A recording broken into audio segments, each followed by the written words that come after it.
So we were just talking backstage. It's hard enough. Water, as many of you know, pardon the pun, a bit of a dry topic. You add the word infrastructure to that, and it's almost the kiss of death.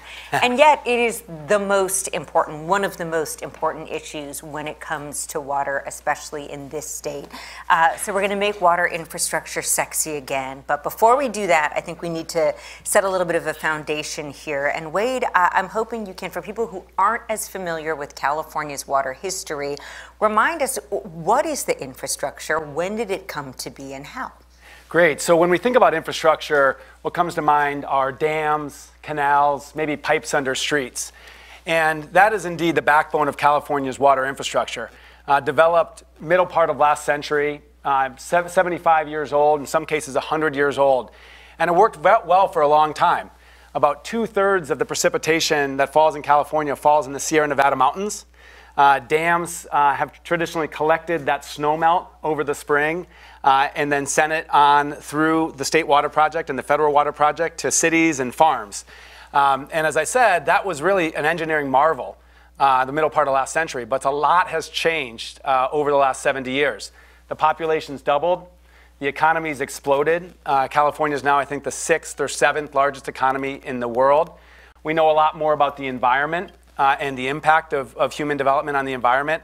Upwards of half of our native fish species in California are under threat or potentially extinct in the next 20 to 25 years. Our river systems that we rely on for water are under stress and over-allocated. Our groundwater, our underground aquifers are depleted. So while that infrastructure served us well in a different era, it's no longer serving us well. And if you add on to that climate change, this would actually compound the challenges with our infrastructure. Science tells us that warming winter temperatures mean more precipitation falls as rain and not snow. So that carefully designed system to capture that trickle-down snowmelt in the spring is actually outmoded. And then, of course, drier soils, more evaporation off the reservoirs, and then extreme weather in the winter, the flip side of drought, flooding, et cetera. So I like the name of this panel, Reimagining Infrastructure, because it's truly what we have to do.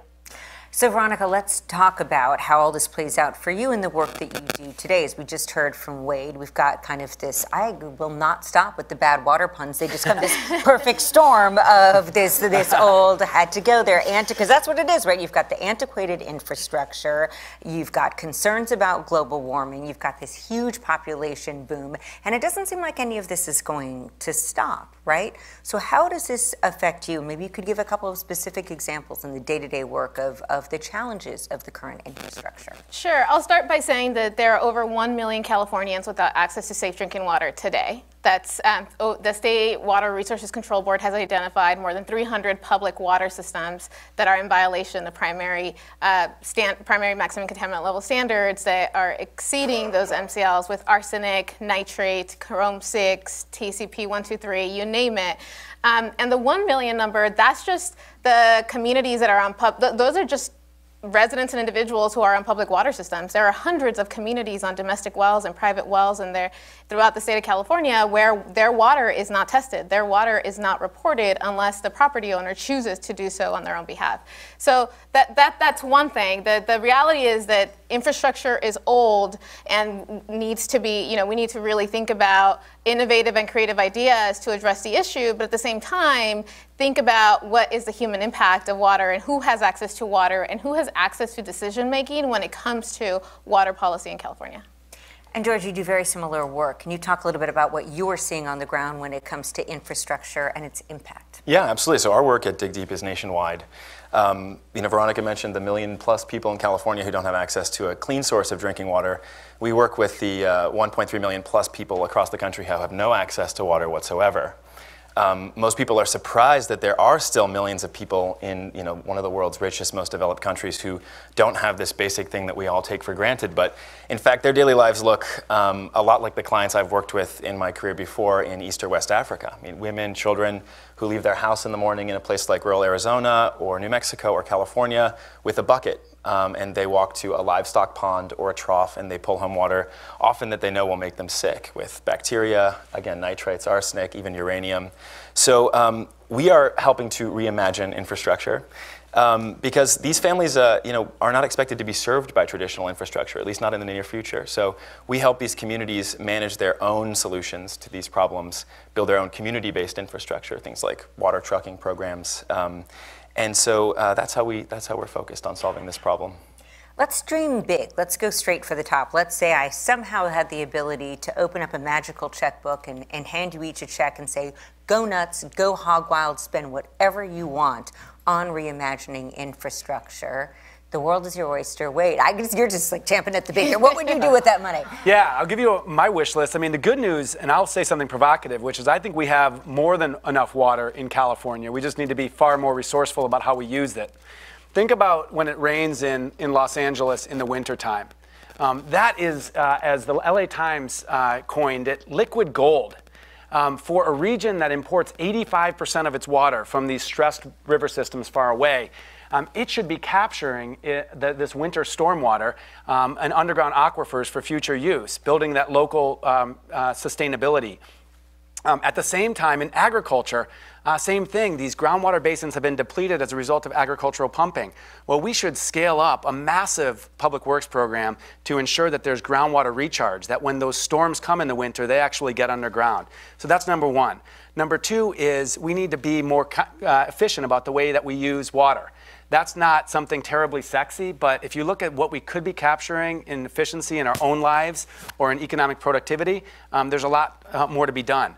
Then you think about water recycling. Why don't we use molecules more than once? Why are we flushing our toilets with potable water? We're doing that because we haven't had to do anything different. And so it's not that the technology doesn't exist and we need a technology breakthrough. It all exists, but we need to apply that as well. I'll lastly give two other things that I think we should do. One is we should reintegrate natural systems into our infrastructure. For so long, infrastructure means sort of human-created, hard development. Think gray infrastructure. We need a lot more green infrastructure. Give you an example. In the Central Valley, we will spend upwards of $40 to $50 billion over the next decades protecting that area of 6 million people from flooding. It's essentially a large floodplain. And so the traditional model is to build levees and to try to strengthen those levees over time. Well, guess what? That's really expensive and also not terribly dependable. So a new approach has been adopted by the state just this year to prioritize conservation in these floodplains.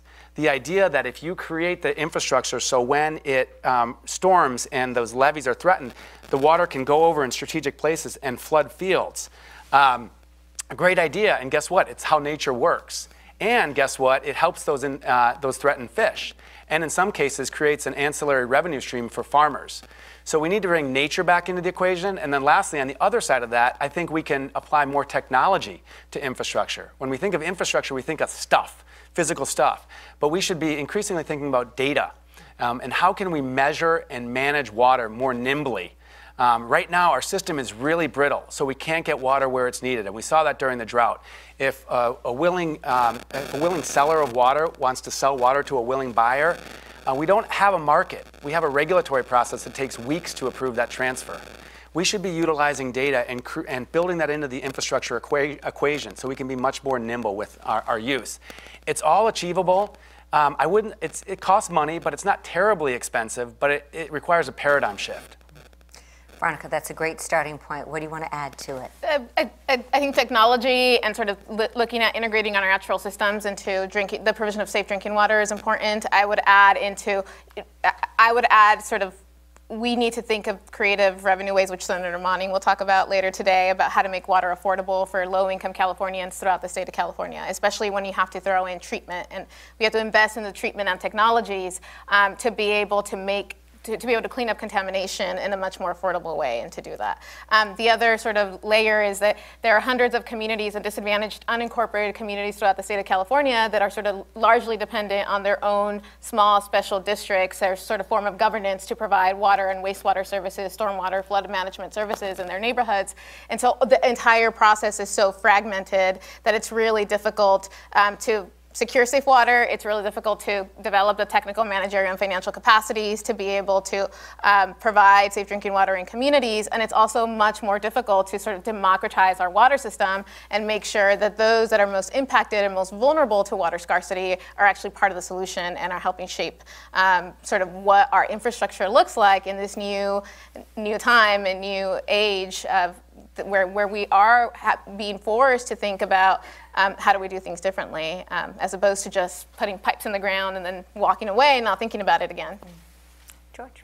Well, you know, that pipes in the ground thing is really interesting because the communities that we work with, for so long they were given one option, and it was just sort of wait. Mm-hmm. You know, pipes will catch up with you, wastewater infrastructure will catch up with you. You just need to sit where you are and wait because that's how it works. And we're finding that that's not happening, right? I mean, these places are mostly socioeconomically marginalized communities of color.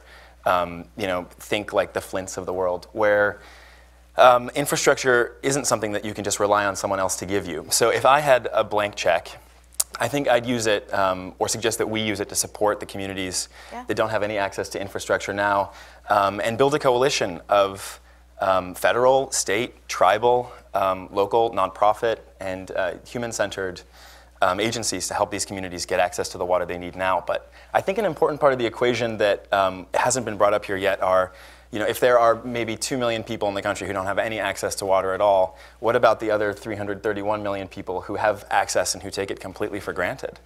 I mean, a lot of people in California, a lot of the discussion around the drought was, you know, the average Californian is using 70, 80, 90, 100 gallons of water per person per day at home. The average client on one of our projects is using maybe a gallon. And so if there's a resource imbalance there, if there's someone that doesn't have access to water, well, what they do have access to is knowledge about how valuable water is. They have a very different relationship with that water than we do. So I would really like to use resources to help Americans, especially young Americans, reimagine their relationship with water, build, for the first time maybe, a relationship with water, understand how valuable that is. So once a year, for instance, we challenge our young supporters, like, take 24 hours and try living on what one of our clients does, a gallon, or about 4 liters of water. What would that be like if that's all the water you have today to shower, to cook your food, to brush your teeth, to get through the day? That kind of experiential learning causes a paradigm shift, right, that can really change our relationship with the resource. And if we can do that in a meaningful way, we can change sort of the market trends in supply and demand. We can certainly change policy in a much more powerful way because we'll have public support that is really grounded in fundamental experience and not just, you know. I'm so glad that all three of you brought up, because we think infrastructure and we think tunnels and reservoirs and pipes and all the rest of that, but of course none of it means anything without that human component and how we use it and think about it. And I think that thinking about the resources is part of it, but thinking about the options and the possibilities. Wait, I want to go back to the whole notion of toilet to tap, and I just have to jump in because my personal curiosity is killing me. Have you drank water that was once in a toilet? Sure. I think most of us have probably drank water that was once in a toilet. Yeah. We've rebranded it, by the way. We can no longer call it toilet to tap because that grosses people out. This is new to use. Purified water or recycled water. But you know, what a lot of folks don't know is Orange County is a global leader in recycling water, not some bastion of liberal environmentalism. But ultimately, dollars and cents, smart set of water agencies that are recycling water, putting it in the groundwater basin, and then reusing it again. That exists, and that's the kind of thing that we should scale up. I will, though, just give a shout out to both of these folks up here because they're bringing new ideas to the table. You know, Veronica represents a group that brings communities that actually aren't factored into decision making, and that's so important for democratizing, right? And then George with the kind of disruptive approach of his organization. If you go to a typical water conference, it involves a lot of old white guys. And that's no disrespect on old white guys. They need water too. I'm rapidly becoming one. But we need to bring new energy and new creativity into this and new voices to the table. And I think water, for whatever reason, even in California, the epicenter of innovation and creativity, is really stuck in a tired, outdated paradigm. But when it comes to, and I'm happy to hear from any of you on this, but that notion, okay, so you rebrand it, you call it recycled water, and certainly that might sound a little bit more palatable, but there are some really old habits that people in all parts of the state have. How do you get them? I mean, I love that idea of getting people to actually live the experience of living on this water, but how do we get people to kind of rethink their relationship with it and the infrastructure around it? Veronica? Well, one thing I was going to add to what Wade said is, you know, we need to start thinking about water differently. And I do most of my work primarily in the San Joaquin Valley and in the eastern Coachella Valley in California. The San Joaquin Valley, the Department of Finance is projecting that population will grow to nearly 7 million people by the year 2060. Today, it's about 4 million people in the 8-county region of the valley. That's huge. The region itself, in terms of water, infrastructure, is not prepared to accommodate that level of growth. It's not prepared to accommodate the needs of existing residents today. And so what we've been doing is sort of engaging impacted communities and communities without safe drinking water directly in decision-making processes at the local, regional, and state level to work with our decision makers and our local government and regional entities to start thinking about a new way, a new normal. And we can't just keep doing what we used to do before, and we have to think innovatively, and that includes looking at the integration of water and land use management and what that looks like at the local level, how you think about water in relation to housing development and access to affordable housing, how you look at water in our transportation systems and and protecting our natural environment, and how we really bring together agricultural interests in the San Joaquin Valley with communities most impacted, and sort of building on the idea of bringing together a coalition around with different entities, bringing new voices into those spaces to talk about what's going to work and what's it going to take, because we don't have time to wait. There is a safe drinking water crisis in California today. It was there before the impacts of the drought.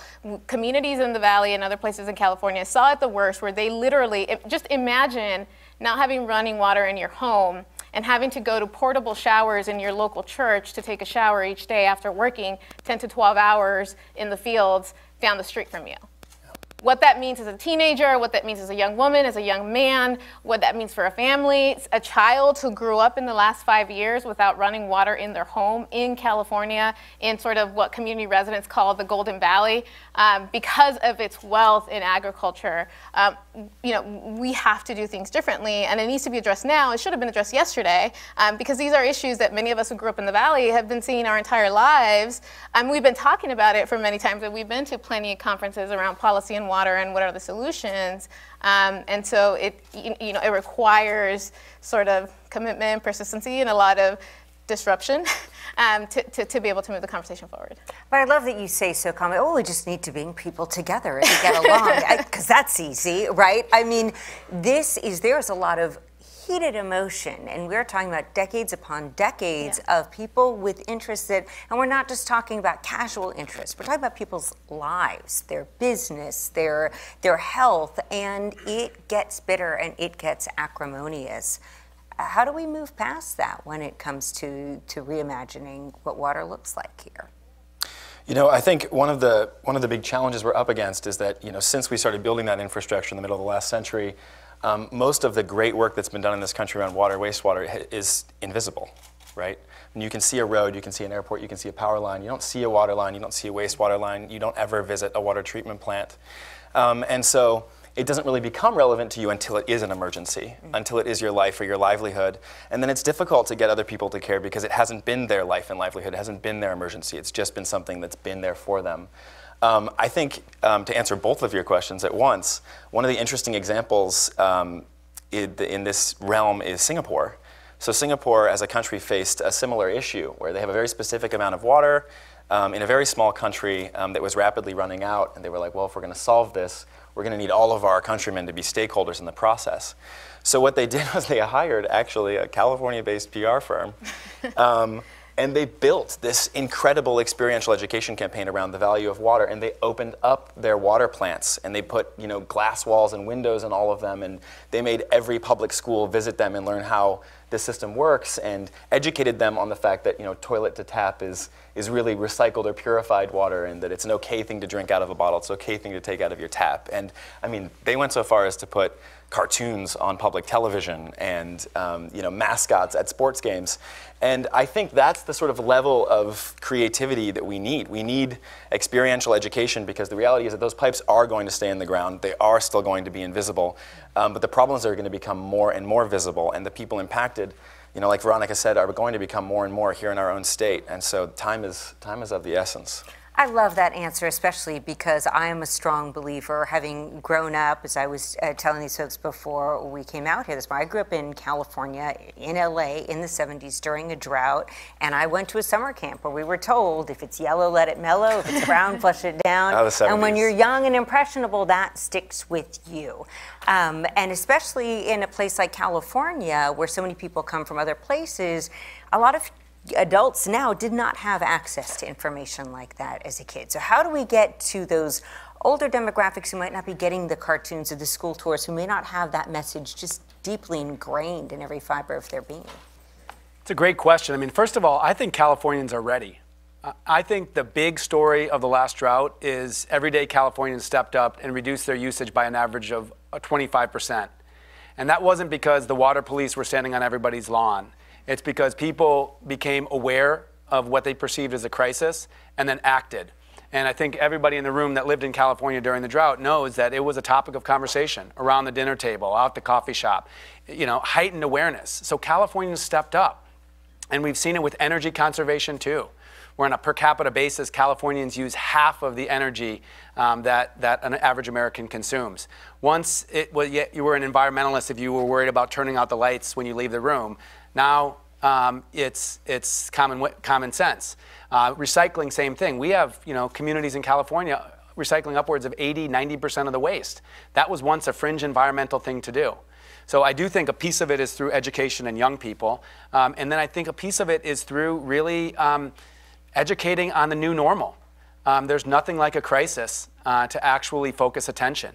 And I like to say that the drought we just experienced will be the new normal. If you look at science, that suggests that drought is going to be pretty typical by 2050. And so how do we take the action that Californians demonstrated in the last drought and really normalize it into a new ethos? That's the key question in my mind. Veronica? I agree. I think we need to start talking about access to water in a very different way, using various mechanisms or various communication channels to do that. And schools is one thing, and engaging youth is another. But also, how do we get at the adults? And also telling the stories of what's happening across California, in our state, and across the nation when you turn your tap and your water's not there anymore. And so what are you supposed to do? And then sort of talk about what you can do as a community, what you can do as a family, what you can do as a state to move things forward and become engaged with your water providers, know where your water is coming from, know what's in your water. All of us get annual consumer confidence reports and our water bills each year in the springtime. How many of us actually look at those and look at what's in our water and who is our provider and how and the affordability components that come with that? Who can afford to pay a $100 water bill every month, especially in places that are very low income? I think it's sort of a mass communications and education campaign around what is really happening in our communities and how we can all play a role in that. Because ultimately, we are all in this room and outside of this room responsible for protecting our water resources. And we need to respect that responsibility and acknowledge that responsibility and also act as ourselves and as a community to sort of find the solutions that are needed to address the issue.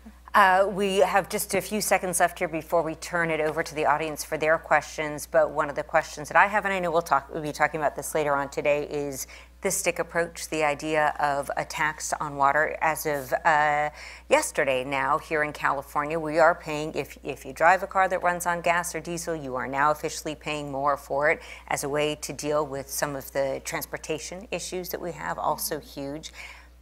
I would love to hear just quickly what all of you think about the idea of taxing water. Well, I would say, look, our economy, the reason why we're the 6th largest economy in the world is in part because our leaders, decades ago invested in California. The UC system, the CSU system, transportation systems, our water system. So we can't pretend that we can maintain our quality of life and provide equity if we don't have investment. We have a system of systems in California, thousands of water agencies, and some of those are so small and so poor they can't provide water to Californians. So in my mind, should there be a surcharge, a very small surcharge on drinking water bills to ensure that clean and safe water for everybody in California? I'd say so, and we did public opinion research that suggests upwards of 2/3 of Californians agree. So I was going to plug SB 623, which is what Wade just referred to, which is a bill that Senator Monning will discuss this afternoon that's running through the California legislature that would apply a 95-cent fee on every urban water user in California. And we are very supportive. Yeah, I think pricing water, has to do with the amount people want to pay for it, right? It's really, you can't really have a conversation about water tax until you have a conversation about water opinion, right? So I think that it's really important that we put an economic value on the water that we deliver to people. Water is, our lifeblood. It's the lifeblood of industry, economy, and our families. And so it makes sense that we should value it and pay for it, I think, as long as we're following that work with really great policy, really great industrial innovation, really great infrastructural innovation, that we're actually taking that money from people and putting it to good use. That'll be the big test for the next few years. Questions from the audience. We've got microphones here, and it looks like we've got one right here. So there's a lot of talk about education. And I've been to a lot of water conferences. There's never been mention of the California Department of Education. And maybe this is a question for you, Wade, since you come from the governor's office. Is it worthwhile pursuing a change in some of the science curriculum for students within California to try just expand the water knowledge starting at a younger age? I would say absolutely that should be pursued. And I'm no education expert, and I know curriculum standards across the state are terribly complex, but that's just the kind of disruptive idea that we need. And that's not going to come out of a water conference of water engineers or water managers, because that's not their swim lane. So I would say absolutely, let's start a movement for education. Recycling, for example, or energy efficiency. The gateway, I joke, the gateway drug to recycling is kids coming home and shaming their parents. And so let's do that with water conservation.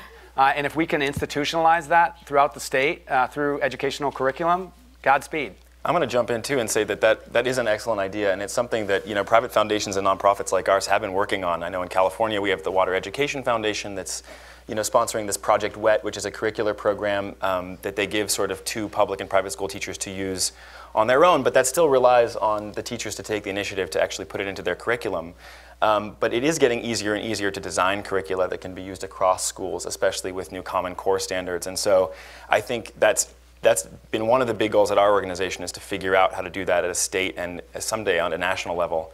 And so I hope to see that definitely. We have a question back there. Yes, my name is Madeline Glickfeld, and I wanted to, first of all, compliment the panel, especially Veronica and people like Veronica who've done so much to bring the problems of rural communities, and get to the point where we have a solution to those rural communities. My question is, we don't know as much about urban communities. We do know that we have more people in urban areas that are poor, having their water shut up.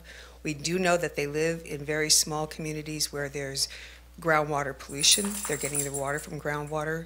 So how are we going to start to solve problems like a small water district serving a poverty community where 3 out of 4 of their wells are not working and they don't have enough fire pressure for a fire?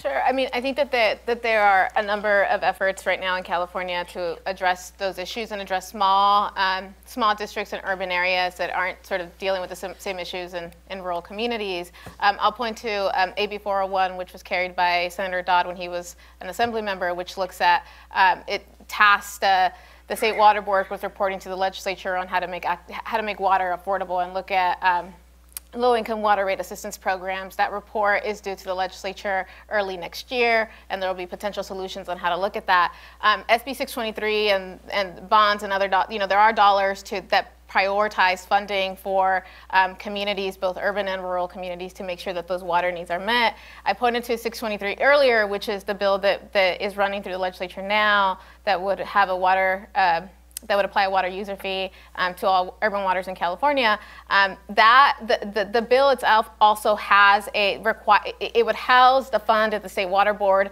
but it would also require the State Water Board to launch a public process to do a needs assessment, a statewide needs assessment to identify the communities, the small districts, the small public water systems, and private and areas served by private utilities, to look at and really assess what the needs are, to then determine how best to use the funds that are being brought into the system. To your point earlier about the test is going to be how we spend that money, the idea is, we need to have the idea with 623 is have a big public process to really identify what those needs are, whether it's source vulnerability, whether it's fire pressure is now a huge issue because of impacts of climate and what we're seeing. And the hope is that through those processes, we start identifying and prioritizing which communities really need that support. There are communities in California, mostly rural, who really need clean, safe water in their neighborhood. So, they will be on the list as well. But I don't think there's going to be a debate about urban, rural. And so how do we as a state come together to address issues that are similar in some ways and different in others, but the need is still there? I'd like to just echo those sentiments. Thank you so much to all three of you for the work that you do and for taking time out of those very busy schedules for joining us here today. Thank you.